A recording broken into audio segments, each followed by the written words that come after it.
You are listening to KOTOT, the place for life's unsung superheroes, aka mothers, and it's all about how they are managing to keep on top of things.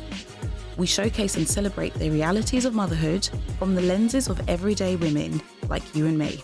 You won't find any judgment or shaming here, just a supportive and encouraging village. Exactly what mums deserve. Let's get right into it. Welcome to another episode of KOTOT on the sofa. I've got my good friend and even better mum, Erica. Thank you. Not sure about that, but okay.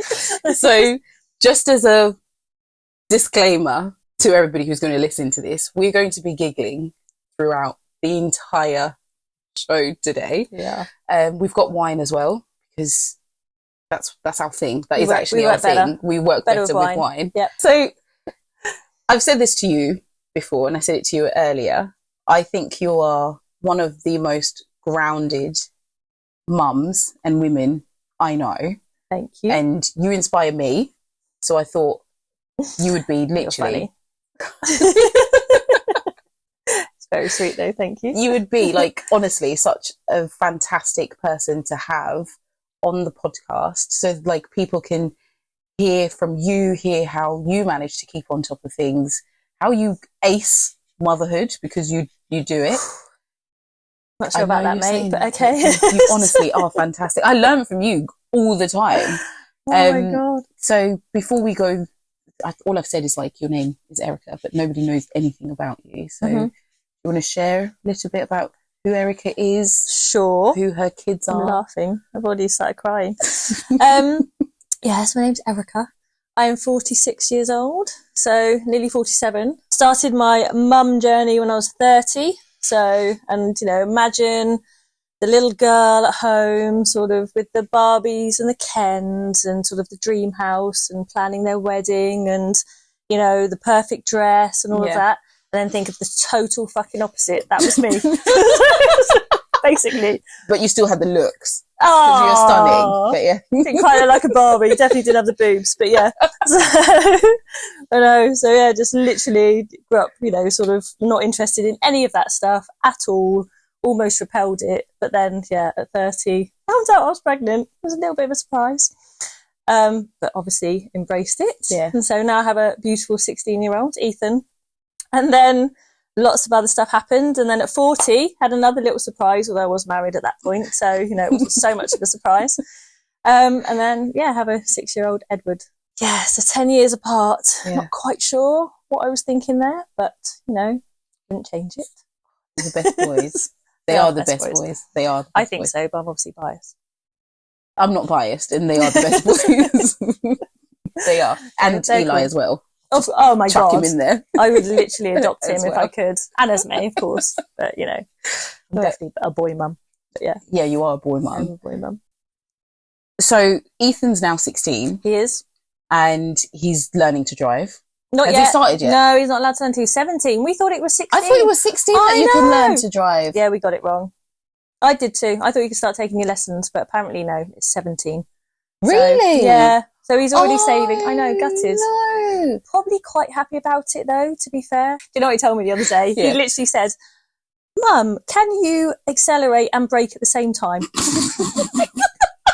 So I'm actually quite glad it doesn't start till he's 17. I'm not even joking. I was like that. He's going to kill you. No. Oh no.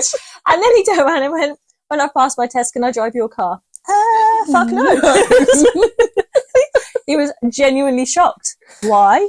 Why can I not drive your car? Like, he's just asked me if you can accelerate and brake at the same time. I don't want to get you on the insurance. Are you joking?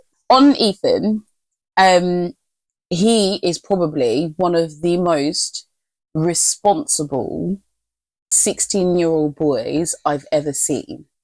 And I've got 2 brothers, so and they're good brothers, but yeah. Ethan is very, very responsible. Ethan reminds me of what my sister and I were like at 16 because we grew up in a single parent household. So my sister and I had to mature very, very quickly because we had 2 younger brothers. But then that maturity, no offense to my brothers, didn't necessarily translate to them because they were the youngest. Yep. So they didn't have younger kids to look after. And again, no offense to any men that are going to be listening to this podcast. I don't necessarily think that's easily translated between the two genders. I'm not saying one is superior or one isn't, but there's that innate maternal sort of instinct in girls that's not necessarily in boys. Agreed. However, with Ethan, he has this level of care and maturity and responsibility that I've seen around all the other kids, and how well he's done with literally to them, isn't he? Yeah, they think he's amazing. He's Zeus. It's so funny around all those kids. But I just am keen to understand from you as a mum who's raised him. Obviously, you've done a fantastic job. Thank you. How did you manage to instill that sort of cool? I don't even know what to describe it as. He's just so grounded and so responsible, and he's like a little adult. Literally. Yeah, exactly. He had to, though. Like, it was the same. So I was, as we all know, Ethan's dad is not my husband, so different dad. Won't even get onto that conversation because, my God, that's a series. But yeah, yes, book. I'm going to write a book one day. Honestly, I'd make millions. But he had to, like, he did actually also have to grow up really quickly. So I had him when I was 30, broke up with his dad. Well, his dad left when he was 1. So he went back to Australia. Then I moved to Australia to try and reconcile things, and it didn't work out literally within weeks, but it took a year for us to get there. So Ethan was 2 by the time we moved to Oz. And, we moved back to UK when he was 8. So we had 6 years of being in Australia, literally the other side of the world, just me and him. And it really was just me and him, because his actual father was a total fuckwit, quite frankly, and just useless. And so everything that he has learned, not saying I'm a god at all, very, very far from it. I've learned the hard way and have made a million mistakes along the way. But I think I've just had to own it, because you just have to, and you learn from it, and you don't do it again, and you try not to do it again, and you don't make the same mistakes again, hopefully, because you're going to be really stupid if you keep doing the same thing over and over again.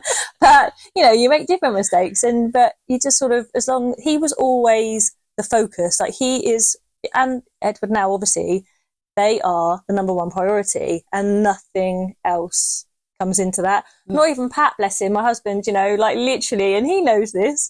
We laugh and joke about it. Like, the boys are first. Sometimes it's the dogs, and then he's, down here, like, depending on how much the dogs are pissing me off. So it's like, but I'm joking, but the boys are number one, and that's it. So, and that's how it's always been. That's how it always was with Ethan.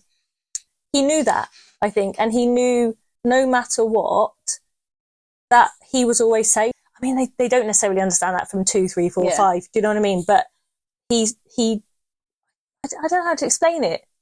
He just knew. He was always the priority. Yeah. So he was never, and it makes me sad, it makes me angry, actually, because I see, you walk around and you see people on their bloody phones all the time, and they've got these 2-year-olds going, "Mummy, look at this, Mummy, look at this." Oh, hold on a minute, I'm just scrolling through TikTok, and I just want to get that phone and just like launch it. It's like, they grow up so fast, and I just sound like such an old hag here, and I'm sorry, but they do grow up really, really, really quickly, and it's, they want your attention, and they couldn't give a toss how many likes you've got on Instagram and how many Facebook friends you've got, and blah, blah, blah.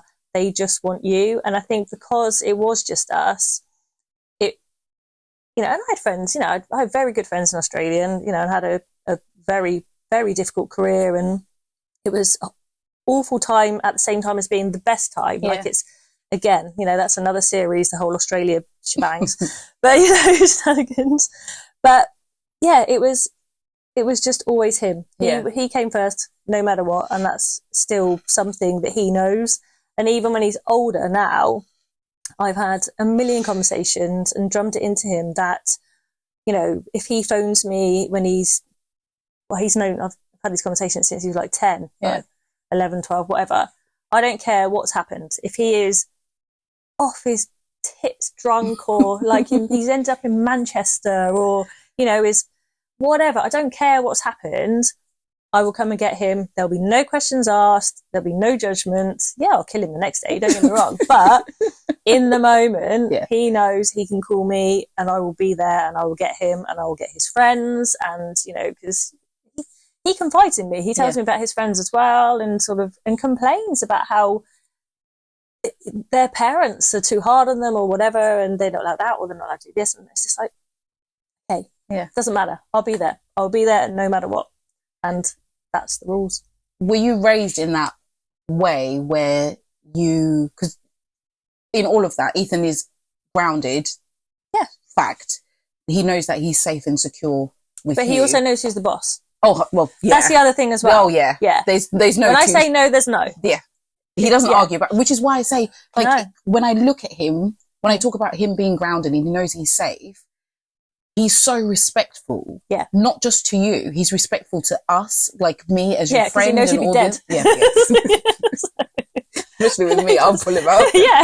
But he knows you'd be dead by me. You know, I would literally, like, you don't, you know, you...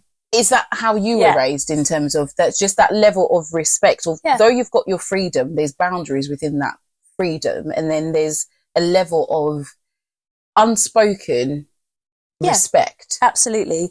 He knows, especially now when he's older, he knows that he almost has, I'd say, free reign. Like, obviously he doesn't, you know, within reason for his age. You know, I will pretty much let him do whatever he wants. So to a point, as long as, so say for example, he's going out, like, oh, I want to go to the city centre, Mum, fine.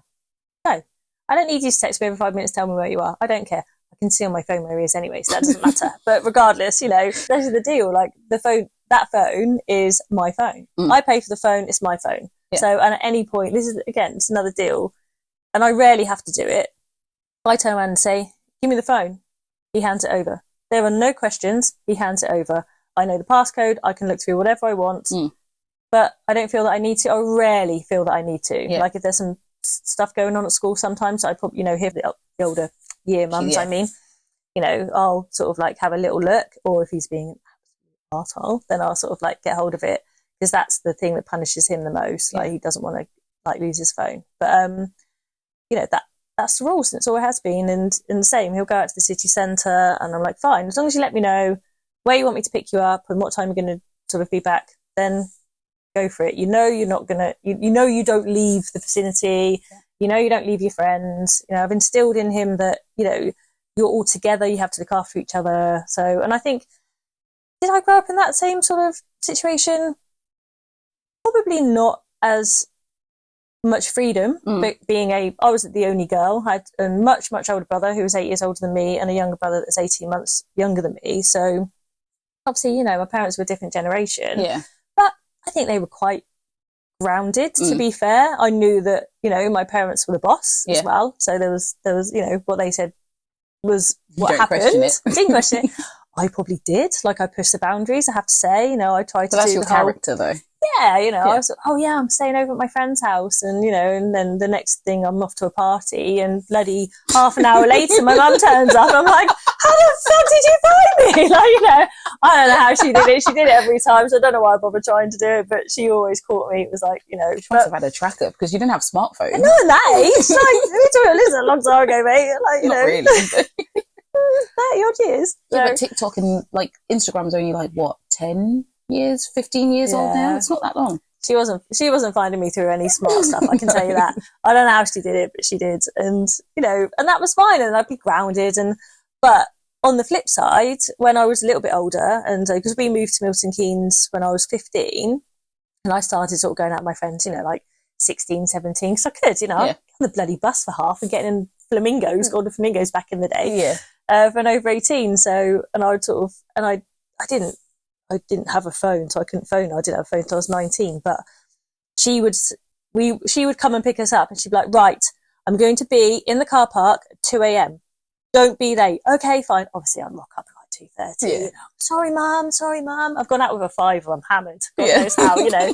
Anyway, But she had this big van as well, and she'd have it locked because everyone's trying to get in her car because they think she's a taxi. And then I'd rock up with like 6 friends. Can we take them all home? Yes, just get in. So, but she would, and then she'd like drive us all around Milton Keynes, like dropping everyone off. And I think that bit I definitely got from her because she said the same to me, like, don't care where you are, I will come and get you. Like, don't ever think that I won't, sort of thing. So yeah, and that really stuck in my head. And so that's always, I've passed that down to Ethan. I love that because I made so many mistakes because there was a part of me that growing up, I didn't feel like I could go to either parents. Yeah. And that's sometimes a symptom of coming from a broken home, that I didn't feel like I could go to either of my parents and burden them with some of the stuff that was going on when I was growing up. And that's because, number one, my dad was absent, so he wasn't there, so I couldn't speak to him anyways. And then my mum had all of this responsibility with 4 children by herself in a foreign country at that time. She moved to England to give her kids a better life. And what I find inspiring from you is, like, regardless of anything else that's gone on, regardless of the move to Australia, coming back and the changes in your life, or even having, meeting Pat, getting married and all of that, Ethan is still so grounded in that knowledge that he knows that my mum puts me first, obviously, and Edward as well. Sorry, Edward, if you listen to this, you do. Yeah, you just came later. He just came 10 years later. But he just knows that no matter what comes our way, Mum has my back. Yeah. And I love that. Don't get me wrong, my mum has my back more than anyone probably ever.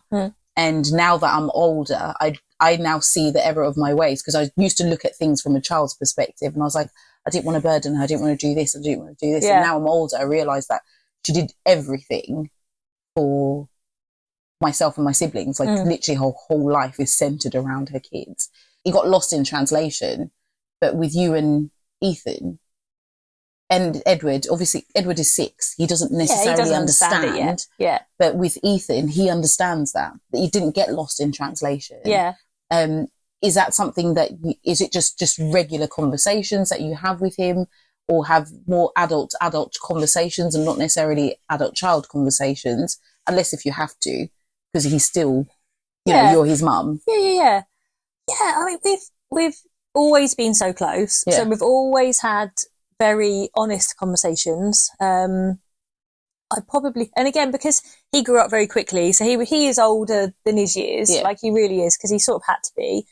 And so I would, because again, without getting into all the detail, we were going through the courts and all that sort of stuff. And so I had to explain to him what was going on, because it wasn't fair not to, because he sort of knew a few bits and pieces that were going on, but then obviously the other side of the family were trying to hide things. It was like, oh, this is what's happening. This is what's happening step by step, as much as I could put it into a child language. And then as he's got older and older, he's sort of brought back up those conversations, and then I've been able to add to it. Yeah. With the more sort of adult sort of way of explaining, as and that's continued up until now, and it still continues on a sort of weekly basis. It's quite funny actually. He had braces from the age of like 13 to 16 or something, or 13 to 15. So we'd have to go to Oxford every 6 weeks, which is like 45-minute ride or something there and back. It's like an hour and a half, and depending on traffic. And we would always end up getting onto the conversation. Every time we'd always end up talking about Australia and what happened. And because you could sort of like see he was trying to piece together the bits of memory and what he could remember and what he couldn't quite remember and what he'd heard, and he still does that now. So, and it's just like, look, this is what happened, this was the facts, and there's still things, he's still too young for me to tell him some of the things. I'm obviously not going to tell him some of the stuff that happened, but I will eventually.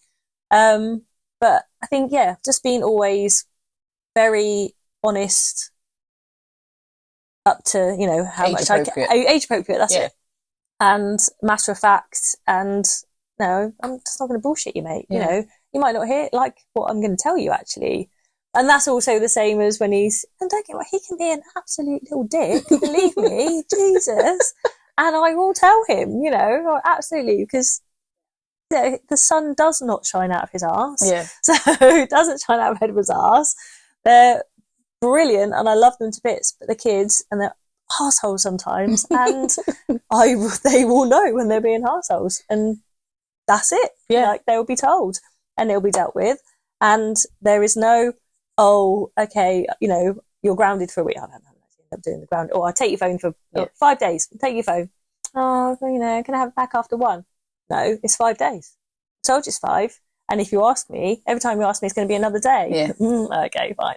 And they know it will. Yeah. Because I do not back down. And that I learned that off you. I truly believe that's where you go wrong. Esme did a week of, I think I told you, she did a week of no TV, no tablet, iPad, nothing. Yeah. Because I got called, we were in church, and I got called out of the main service to say she's not listening at all. Mm-hmm. And I went, oh, okay. Yeah. Fine. And they're like, oh, okay. And then she sort of like skipped along as we were leaving.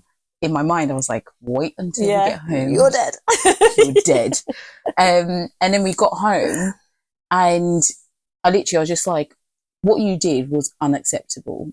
You have to respect your elders and you have to listen in those scenarios. But the same respect that you give your teacher at school, the same respect you give me, you need to give it to these people that are in church, particularly in church. They're volunteering to actually teach you about, Christianity and faith and all of this other stuff. They're not getting paid to look after you. And it also gives me a break because I can then go and be in church and stuff. And then she was just like, oh, okay. So I was like, because you did that, and it was just that conversation, because you did that, you're not having TV, you're not having tablet until next Sunday.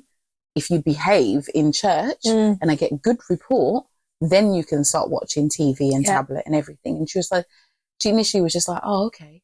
But I remember you were like, you cannot give down. In. You cannot. Because they're so smart. She was smart. She came in, she was like, they think they can, get around like, Mama, you. Eli wants to watch something. Yeah. I was like, Eli's 1. Eli can't speak. So how do you know that Eli wants to listen? Eli wanted to watch Ninja Kids. No, he doesn't. He doesn't know what Ninja Kids is. Yeah, exactly. Eli was even 1 at that. Yeah, he was 1 at this point. Yeah. But he didn't know anything. And I've learnt that from you. But it's just that it helps to set the boundaries. It helps to establish the relationships between. It does. Because, you can be their friend and all of that good stuff. But at the end of the day, you have got to be their mum. Yeah. And that's very different to being their friend. Yeah. So, and, people are, oh, you can't have both. You can have both. But, ultimately, it's like a company structure, isn't it? You've got like your subsidiaries, but I'm the ultimate parent. Yeah. And that's it. Once you get up here, what I say goes. Yeah. And there's no, I'm not back, I'm not going to back down. But they do learn from they're so, kids their brains are sponges, aren't they? Yeah. And the minute they think, oh, hold on a minute.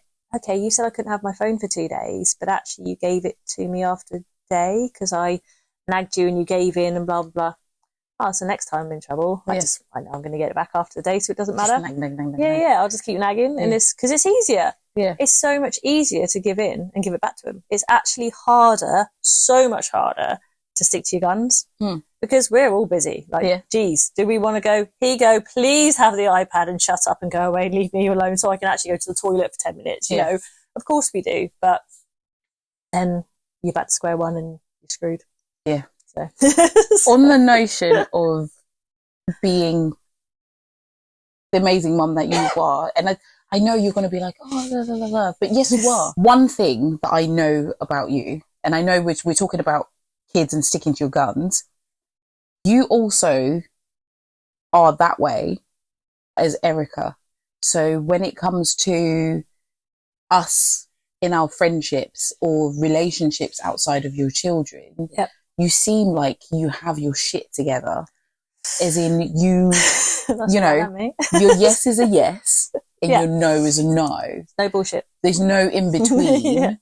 There's no fluffiness where there's no need to be fluffy. And you kind of somehow have managed, this is like from what I've seen, you've managed to grow out of feeling the need to have unnecessary pleasantries. What are you saying, Moo? I'm just a bitch. I just mean, like, you don't compromise yourself. I don't and then you compromise. don't compromise your kids. No. It doesn't mean that you're a bitch. You say that because we're just giggling. There's no bullshit. I hate, you know me, I hate bullshit. You don't like. I'm not interested. I'm not interested. So how have you got to this point where you're so secure in who Erica is, and also who Erica is as a mum? I'm asking that question because I haven't figured it out.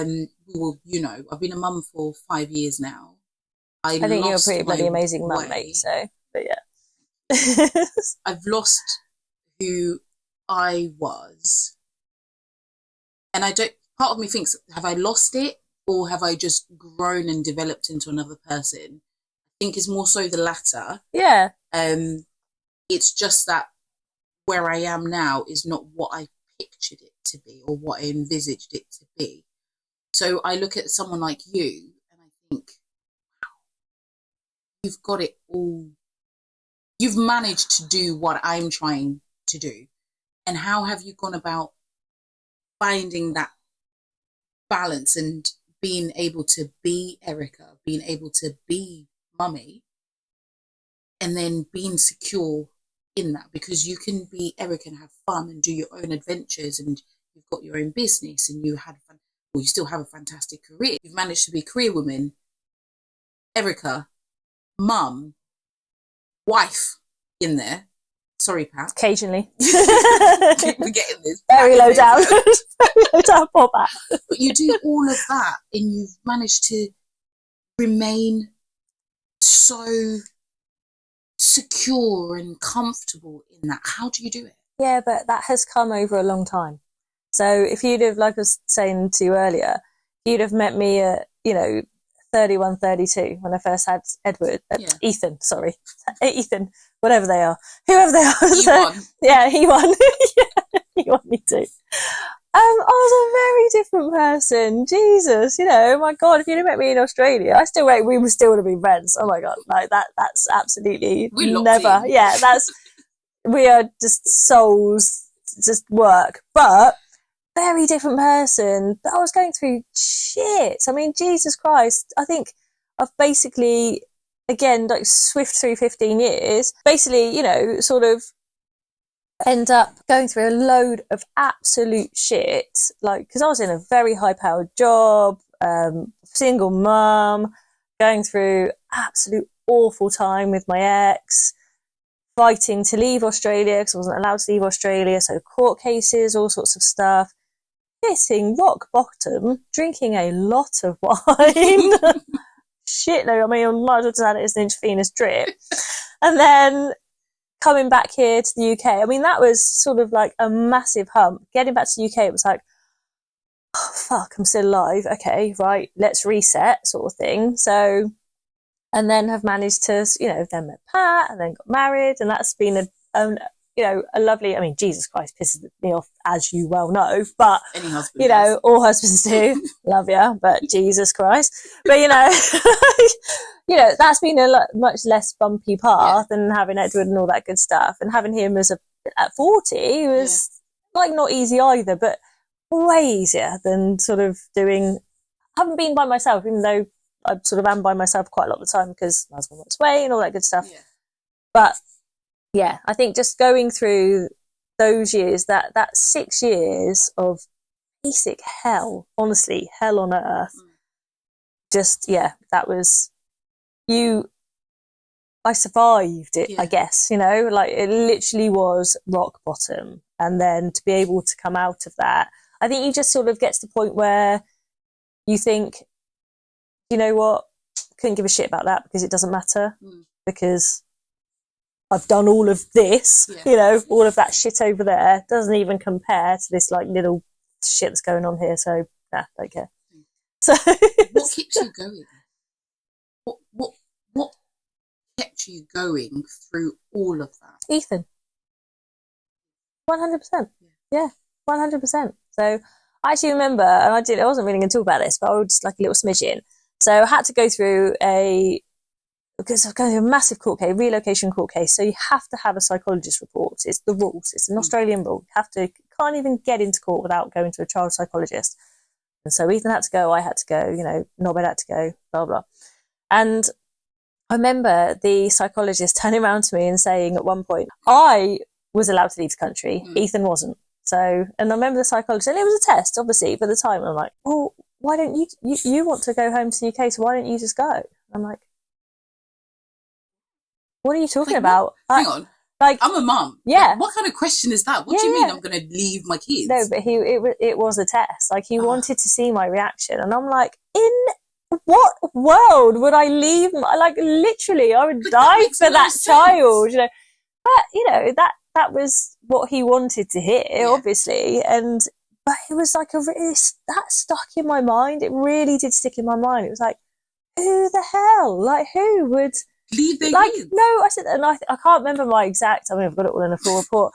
I think my exact response was something like, I'd rather live here and be miserable and whatever for the rest of my life, but I would never leave my child. Like, I would live here in Australia until I died, sort of thing, but I would never leave him, sort of thing. And yeah, that's it. That's 100% it. Like, I am not going to go anywhere. These are my kids, and you'll kill anyone that comes near them, right? So that's how it is. So that's what keeps me going. Well, that's what kept me going at that point. So, and obviously we've got Edward in the mix as well. And then, thank oh my Edward, God, is he brilliant? Edward, we wouldn't know. I know this wouldn't be here.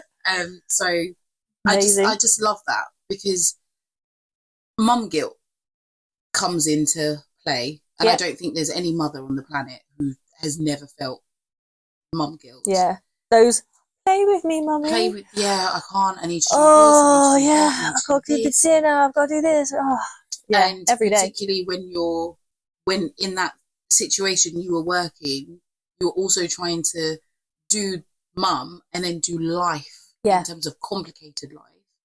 Moving from Australia, coming back here, and obviously when you're in Australia, mum and dad were here. Yeah. Like, your core support network was a day away. Yeah. Not exactly. even like, it's literally a whole 24 hours away. Yeah. That couldn't have been easy at all. It was horrific, absolutely horrific. I'm incredibly lucky though, because as you know, you've met Di and Si, who are my absolute besties, and then Angie and Con you haven't met, but I've got two of the most amazing two couples of the most amazing people. And honestly, if it wasn't for them in Oz, I'm not sure if, this would be a very, very different conversation. And I probably wouldn't be living in the UK, because they were, especially with Angie, my God, she got me the best lawyer because she'd worked with her, even though she hated her. It was hilarious. But we wouldn't even be sat here right now having this conversation, because I wouldn't be here back in the UK without them. And they just did everything to support me. And as you know as well, I don't have lots and lots of friends, because one, I don't have time, but two, I don't like that many people. Yay! I made it! I don't know, I sound like such an arsehole when I say that. But coming back to the whole, I don't have time for bullshit. I don't have time. I'm not interested. If you're fake, you're going to tell me shit. Tell me I look like shit. Tell me I've got something stuck up. Like, tell me I've got a bogue up my nose. Yeah. We're friends. Like, do you know what I mean? Tell me I've rock up in the mornings at 7:30. I'm wearing my bloody pajamas. I've got no makeup on. Oh, you look gorgeous. Fucking no, I do not. Shut up. No, to be fair, you always look good. I have sunglasses on. I know, when you don't have makeup on or you're in a rush, your hair is wet. And I have bags down here. However, you do have very good genes. I do have good genes. Thank you, parents. Very good genes. So even on your worst day, you look better than most. Thank you.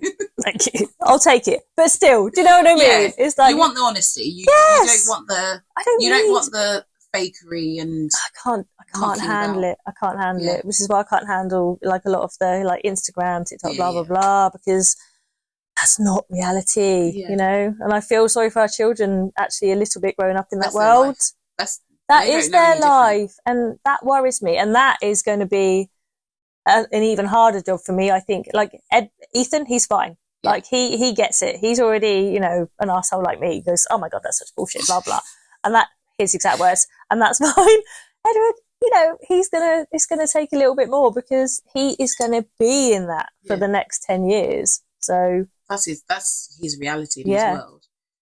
On the notion around friends, I know there've been situations, I won't go into them and we won't name names, whereby I have personally gone along with things that I'm just like, in my mind, I'm like, oh, fuck's sake, I really don't want to. But because it's to do with the kids and it's to do with a person that I may not necessarily gel with or like, but I'm just going to do it because it's for the kids. You somehow managed to go, no, I'm right. No thanks. No thanks.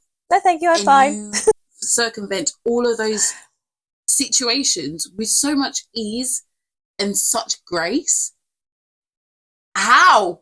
Because I can't, and why not though? I'm the bitch in most circumstances. Anyone would tell you. My mum says it to me. My mum's like, you're rude because sometimes your yes is a yes and your no is a flat out no. But when it comes to the kids and when it comes to being a mum, I have this voice in the back of my mind that's like, this is not about you. This is about. But it is about kids. You. It's always about you as well, though. So how do you do that? Because how do I I can't do it. Because I will smile at someone that I'm just like, or be like, oh, I'm going out for a coffee with somebody that I really don't want to go out with, but I'm like, oh, take my kids. Why? Resume? Why? Do you honestly think she's going to remember it? Probably not. Never. Never going to remember it. In fact, she's going to remember you probably bitching about it for like the 2 hours later when you get home. Because actually they have big flappy ears. Oh my God, they're flappy ears. Everything. Yeah, exactly. And the worst thing, she understands my 2 languages, so I can't even say any different. She hears everything. Exactly. And I think I was sort of like telling you off sort of in jest, but was actually telling you off the other day over the whole, like, you know, Christmas card writing, blah, blah, blah. You did tell me off. Stop it. Like, why? Who are you trying to impress? Literally. Because I've always done it. Doesn't mean you have to. That's like saying, oh, I've always, you know, jumped off a cliff every bloody year, so I'm just going to continue doing it. I know that's a stupid analogy. That doesn't make any sense. But you know what I mean. No, like, but it's like you're killing yourself over something. You're literally... Why? And what difference does it make? It really doesn't. It makes absolutely... Do you honestly... Do you think that when you die, we're all going to gather around? I'll be dead by then, but anyway. But, you know, are we all going to gather around? I'll come back in spirit. Fucking idiot. Well, I remember all the Christmas cards you wrote me, though. Bless her. No one is going to give a toss. Who gives a toss? Because it is fake, though. Even you turned around to me and said, oh, I'm just doing it to sort of almost... And this is my words, not your words, as a bit of a pretense. Like, just to keep up with the Joneses, or what's the modern day version? Keep up with the Kardashians or whatever. I'm not nice. Yeah, but why? Why is that nice? Because my mum's always done it. Because my mum... Well, you've met my mum. My mum is like... Your mum's amazing. My mum's like sugar. And I'm not. Then don't do it. Why are you trying to be like your mum then? You need to be like you. Stop trying to be someone else. See why I say you're the most grounded person I know. Just stop trying to be someone else. Because why? It's like, you know, I think you said to me as well the other day we're picking on you now. You know, oh, when are we booking this? You know, the kids are going to like start their skiing lessons. I'm not. And you're like, I'm not doing it. I'm not. I've got another. Gee, have you seen my schedule in the week? It's ridiculous. You're the only person who's busier than I am. Well, but so I'm not adding another thing to it. And not only that, it's also the cost. Like it's not even that. Like the cost and the running around, blah blah. I can do that. It's more we end up with our children turning into spoiled brats, and I'm not doing that. Because why? Why? I didn't have that. Like, Jesus, I did nothing as a child because my dad was the only person that worked. He earned peanuts a year. And, literally, like, you know, we just didn't, my kids are so entitled now. I still have a go sometimes at them going, you know, Ethan will come out with something and I'm like, you're so bloody entitled, what the hell, that's it, like, I'm cutting this off, because he is, and it's my fault, it's not his fault, because I've given him everything and I know it's my fault. Yeah. And so I then have to, like, take a look at myself and go, right, that I need to sort that out. So I cut it. And it's like, so no, I'm not adding to bloody do. And plus, I fucking hate snow. Why do I need to? Why do they need to go skiing? I'm not going on a fucking skiing holiday. You know me. Where would I ever pack a suitcase? Exactly. Like, I've got a fire in my house. Because I hate the cold. Exactly. But I've been on one skiing holiday in my entire life. Never, ever. For an ex-boyfriend, and I broke my wrist in the first 4 hours. Fuck no. I'm not going, so I'm not doing it. Alex, to be fair, the kids will ski because Alex likes to ski, and it was one of those things that he did with his mum. He used to do it with his dad and all of that malarkey. Yes, great. Brilliant. Me, not so much. We'll be in the bar. That's fine. On that ski stuff, I went to grandparents. I was like, you guys like skiing? You know, I don't like skiing. Yeah. Esme needs ski lessons. She doesn't need ski lessons, though. She doesn't need ski lessons. Because the whole fun of going away on holiday is that they go into ski school. And then they learn. Exactly, with all the other little friends. That's part of the holiday. This is a classic example where we obviously went to a birthday party. We went to a birthday party and it was a skiing birthday party. Nikki and I spent a fortune going to get ski stuff. Yeah, I only had it because Ethan had it from before. Yeah, it was Ethan's done it before, but Nikki and I, our kids are our firstborn kids. Yeah, and I think we spent like £150 or £160 exactly just on gear alone. Don't even get me started on birthday parties. And they, this is another conversation. Another conversation. Yeah. But it was just like, I'm like, we've got to go to a birthday party, and then we're spending 160, 70 odd pounds on gear. Then we 10 got minutes. a gift, and then all of that other, and time. But after that, I want Esme to ski because I know that's Alex's passion. So her dad wants that. So that's different. That's fine. Exactly. Yeah. But in that moment when we were all discussing it, it was pressured. So if you weren't secure in yourself, you would have gone along with it and just been like, okay, fine, yes, we're all going, because everybody was like, yes, yes, yes, yes, yes, yes, yes. Nah. I personally don't ski, and our other friend, T, won't ski either. So me and her were like, we will pay for stuff, but we're not physically going. But you were just like, no, thank you, because it doesn't fit in with my life, your life at this present moment, and you won't be pressured into it. And I think that's absolutely fantastic. Again, how have you got to that stage? Because I don't like skiing, and I'm putting my child in ski school. I don't know how I can tell you, mate. It's just no. It doesn't work for me. So I physically can't fit it into some. Don't get me wrong, like, it would be fab. Like, and I snowboard, so Jesus, badly. My God, so badly. But I used to go snowboarding with my ex-boss, and years ago, and I would happily start it again and do it again. It's just not for me right now. Maybe in a couple of years. I think personally, I understand learning now these sort of things at 6, great, but it's also not going to be that different at 8, 9 or 10. So I'm just like, nah, not right now, thanks. Not doing it. No. I can talk to you forever. You know I can. We do I a can lot actually of talk to you talking. forever. Rome was particularly awesome. How long was that? Was that 48 hours? No, 3 days. We were there 3 days. That was that was 3 days. Yeah. I spent 72 hours with you, and somehow I actually enjoyed it. Yeah. Oh, thanks. No, we had this conversation, didn't we, where we were like, we've been away on before with people, and you think after 5, you told me, you're like, oh my God, I actually quite enjoyed it. I really loved it. No, it was amazing. It used to be an annual thing. I'm definitely up for that. Maybe let's just go to different places for 3 days every year. Okay, done. My hands are cold because of that. You are cold, but deal. But deal. It was amazing. I'm the same as you. And after 3 days, or even after probably sort of like 2 days, I would have been like, oh my God, please take me home. I want to go. But I was like, I didn't want to go back home. I don't want to go home. Did not want to go home. I was just like, yeah, I had like a little bit of holiday depression, I have to say. Yeah. It was true. It was ace.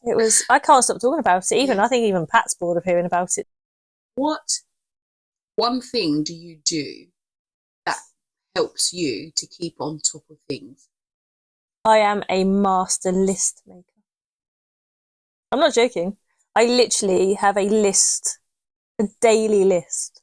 Do you? Yeah, I could show you right now. I've literally, like today, like filming with Rue at 12:30.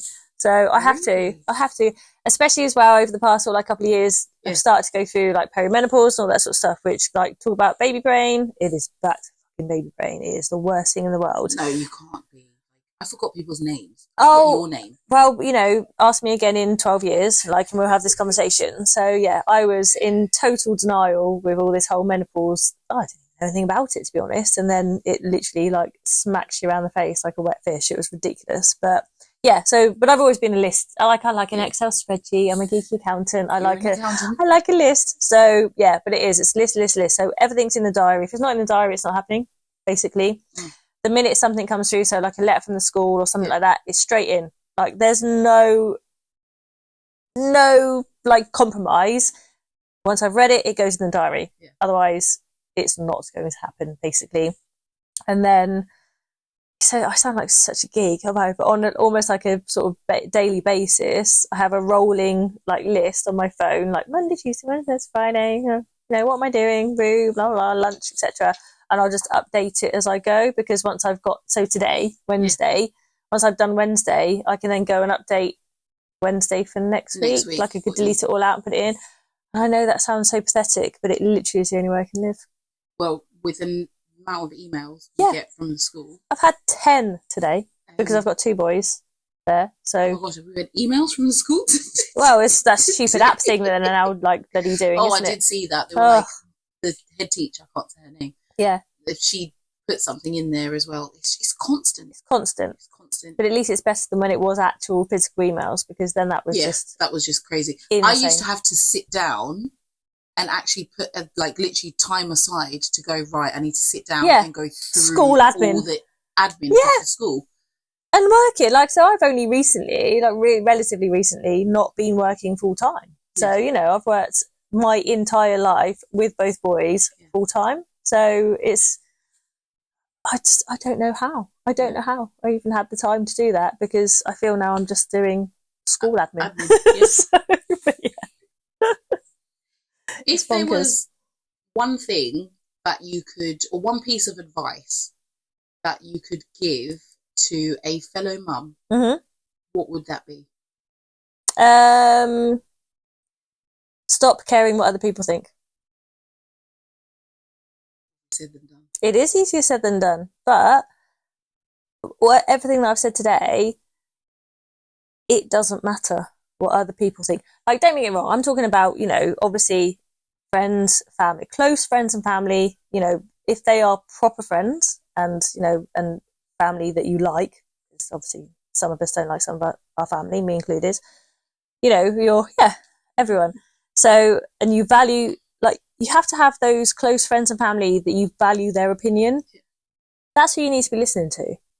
And if they are close friends and family, they will tell you what is, not necessarily what's right, but they will give you their honest opinion, and then you can take from that what you wish, basically. Who gives a flying fuck what everyone else thinks?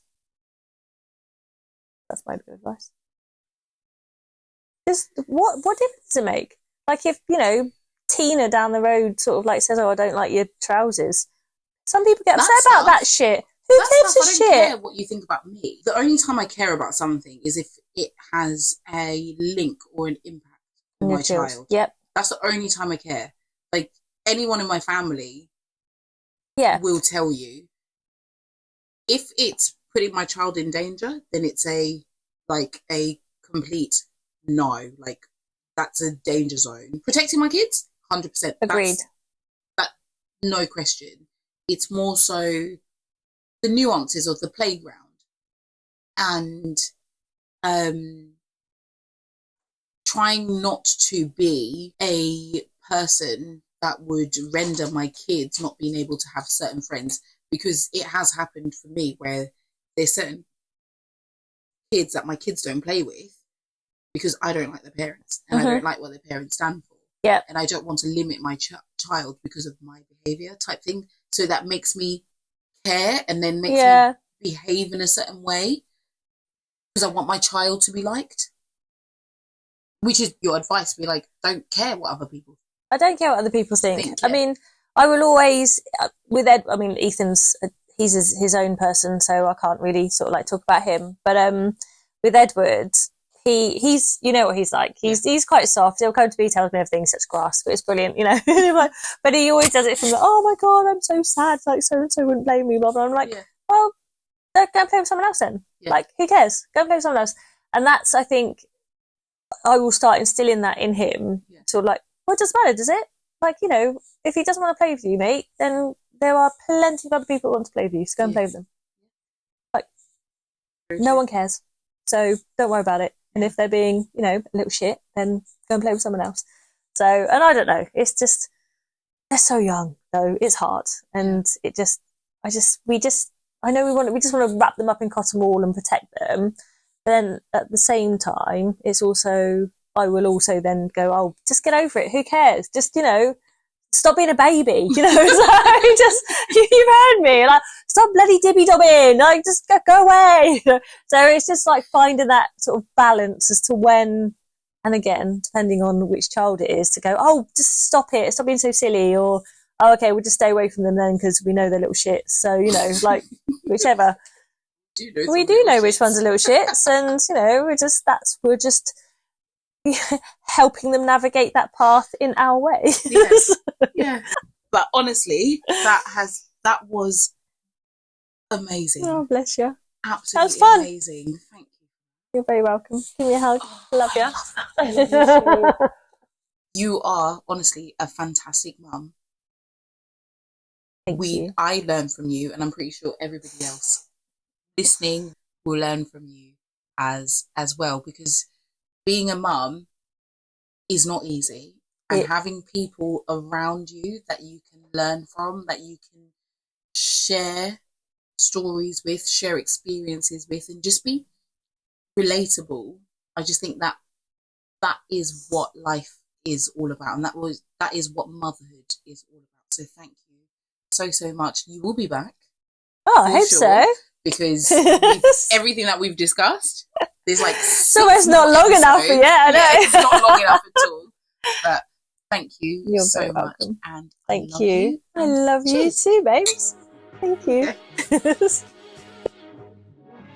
Thank you for tuning into this episode of KOTOT. I hope you enjoyed the episode as much as we did recording it. Get ready for next week, as I'll be joined by another amazing mum, Tariro. She will be sharing all about her journey as a mum and finding her village. Please subscribe, rate and review the podcast so more mums like me and you can find the podcast. Be sure to also follow us on all socials at KOTOT UK. Drop me a comment or a note with your thoughts on the episode. Until next time, bye bye mama.